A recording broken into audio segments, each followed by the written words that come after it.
E aí, pessoal, tudo certo? Eu aproveitei para dar uma esticada, então fiquei uns dias fora, mas vamos começar a semana com tudo, né? Bem, o assunto da semana segue sendo o mesmo da semana passada, né?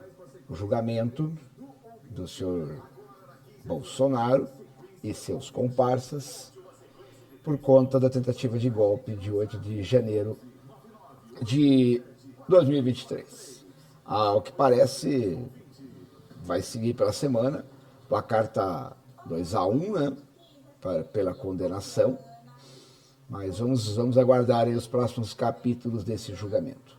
Mas na verdade, gente, o que eu quero falar é sobre.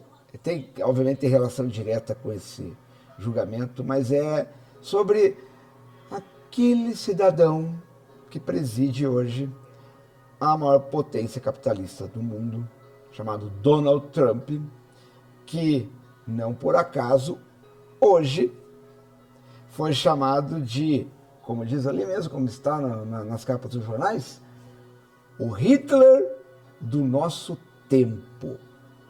Aí eu fiz aqui várias anotações para a gente conversar sobre o cidadão em questão, né? E vou começar a listar aqui uma por uma delas. Tá? Bom, vamos lá de trás, né? O que o governo Trump está agindo em relação ao Brasil e por que essa interferência toda, né, nos últimos tempos? Bom, isso não veio de agora exatamente.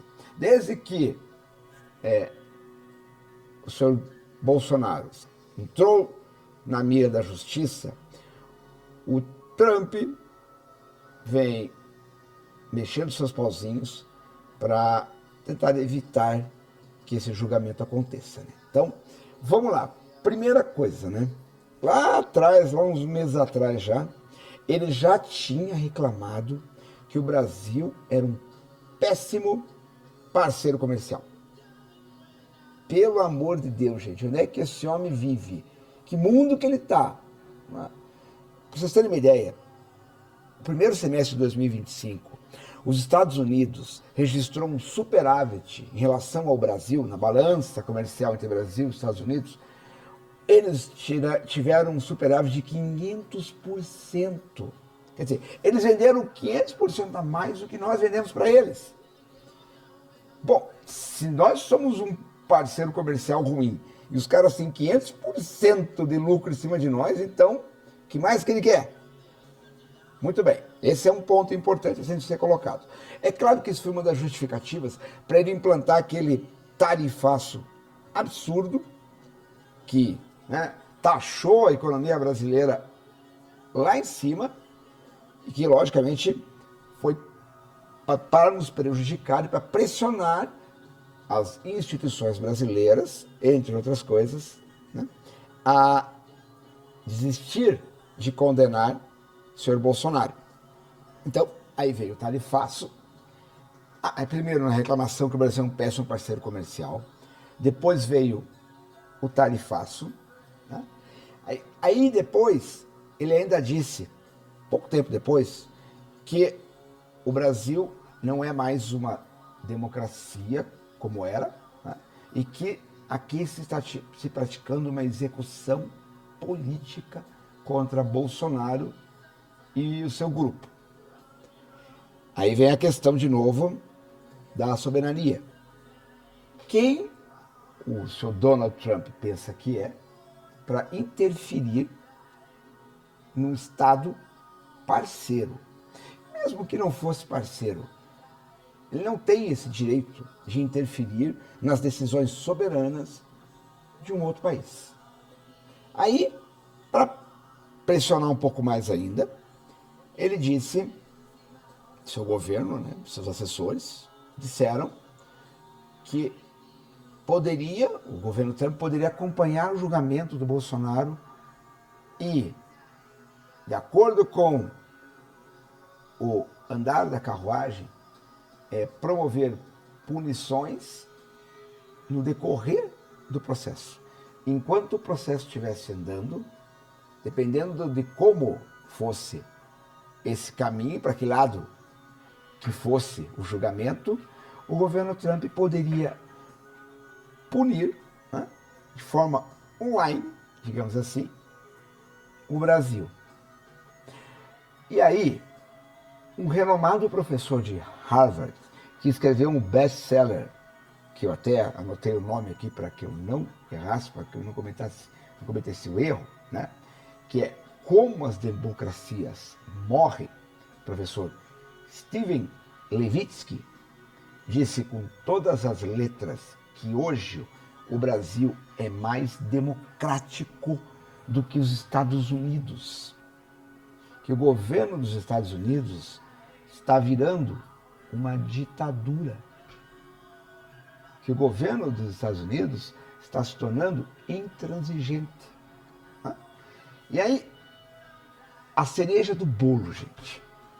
O absurdo do absurdo, proferido por esse cidadão, presidente do país mais poderoso do mundo do ponto de vista econômico e militar. Ele largou esta pérola, que os Estados Unidos não descartam uma intervenção militar no Brasil.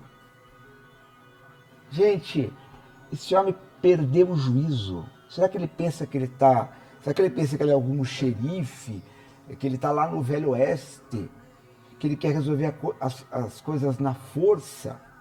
Quer dizer, se não for amiguinho dele e não seguir a cartilha dele, ele invade.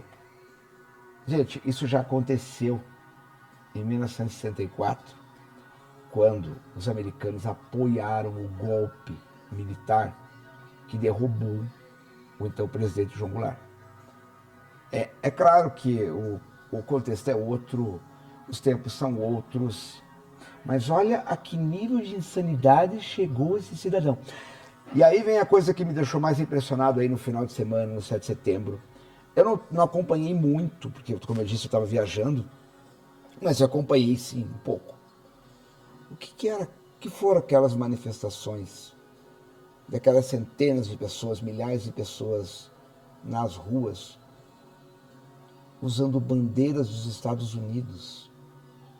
Gente, será que esse povo sofreu algum tipo de lavagem cerebral? Não é possível, eu não consigo entender. Tamanha ignorância. Quer dizer, os caras estão defendendo o país e o governo que está nos ferrando.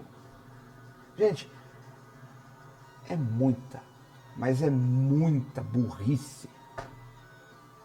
Né? É inconcebível isso. A gente está acariciando quem está nos agredindo.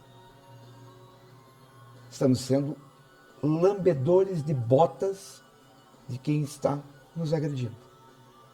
É o cúmulo do absurdo.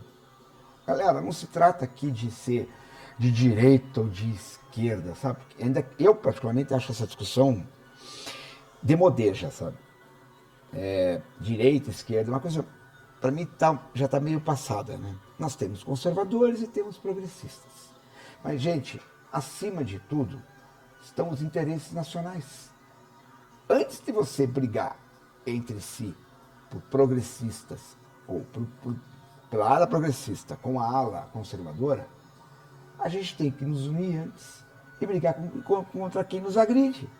Mas não, estamos lambendo as botas de quem nos agride. Enquanto que lá, nos Estados Unidos, o senhor Trump vai a um restaurante e é chamado por pessoas que lá estavam o aguardando, né, de Hitler do nosso tempo. E nós aqui lambendo bota para esse ditatorzinho das Américas. Durma-se com um barulho desse, galera.